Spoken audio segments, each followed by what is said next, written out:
Tips memilih dosen pembimbing agar skripsimu cepat lulus. Tips pertama, ajukan judul dan request dosen pembimbing di awal semester. Karena dosen pembimbing di awal semester kebanyakan masih slow, dalam artian mereka belum kebanyakan bimbingan. Karena nanti kajur pada prodi Anda akan menentukan dosen berdasarkan pemerataan juga. Jadi kalau Anda punya satu dosen yang menjadi favorit Anda, mungkin Anda cocok, maka sebaiknya ajukan judul di jauh-jauh hari di awal semester.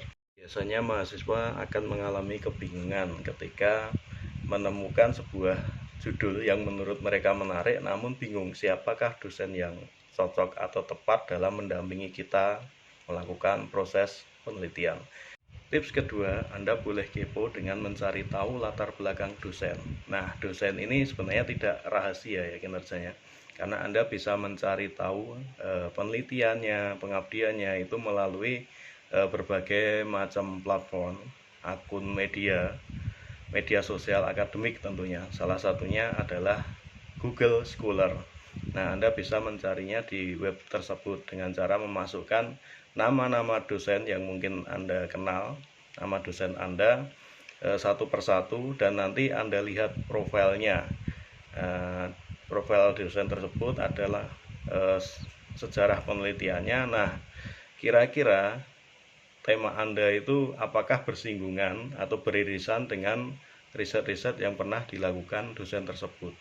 Kalau riset Anda, judul Anda itu sesuai dengan tema-tema yang pernah dilakukan dosen tersebut, maka kemungkinan besar bimbingan Anda akan cepat selesai. Metode kualitatif atau metode kuantitatif. Nah, ini biasanya menjadi kegalauan mahasiswa dalam menentukan metode penelitian dan mencari siapakah dosen yang tepat bagi penelitian kita.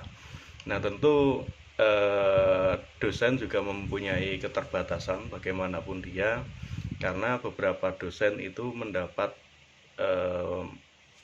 ilmu tentang metode kuantitatif lebih baik, khususnya pada dosen-dosen yang punya latar belakang manajemen, magister manajemen, doktor manajemen, dan sebagainya.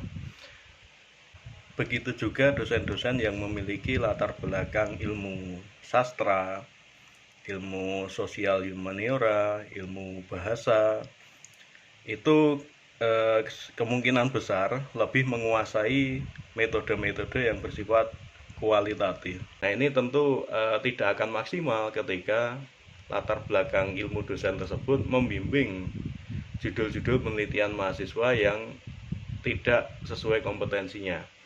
Sebagai contoh, dosen dengan latar belakang manajemen, S1 manajemen, S2-nya juga manajemen gitu. Itu kurang kuat kemungkinannya, kebanyakan, tidak semua ya. Kurang kuat dalam metode kualitatif. Mereka cenderung lebih menguasai metode kuantitatif. Nah, ini tentunya akan menjadi pertimbangan ketika kita memilih dosen pembimbing. Memilih dosen pembimbing menggunakan latar belakang gelar itu tidak selalu akurat gitu. Jadi namanya ilmu kan bisa dipelajari, bisa jadi gelarnya sarjana sastra tapi beliau memahami betul kuantitatif riset gitu. Atau sebaliknya, gelarnya manajemen tetapi beliau menguasai betul kualitatif riset. Maka lebih enak jika Anda menggunakan tips nomor 2 tadi, dengan cara melihat histori dari penelitian-penelitian yang pernah dilakukan dosen tersebut. Tips yang keempat adalah soal kecocokan. Nah, ini penting juga ya. Kadang kita melakukan bimbingan itu lebih enak kalau kita sudah cocok duluan dengan dosen pembimbing kita. Misalnya kita sudah akrab dan lain sebagainya. Nah, tentu dengan suka terlebih dahulu, dengan nyaman terlebih dahulu, maka ke depan kita ketika melakukan bimbingan itu akan jauh lebih nyaman, lebih enak.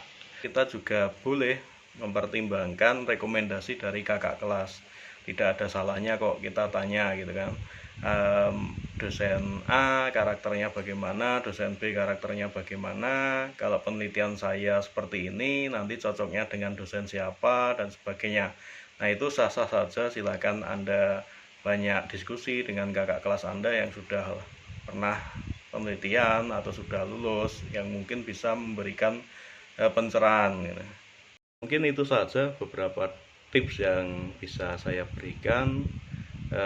Selanjutnya, mungkin tidak semua kampus itu diperkenankan memilih dosen pembimbing. Ada yang menjadi kebijakan prodi bahwa dosen pembimbing itu ditetapkan. Ada beberapa kampus yang boleh memilih. Ada juga beberapa kampus yang boleh request, tapi nanti pada akhirnya juga akan ditetapkan oleh prodi. Nah, tips tadi bisa Anda lakukan, bisa Anda kerjakan ketika kampus Anda itu memperkenankan mahasiswanya memilih dosen pembimbing. Oke, terima kasih.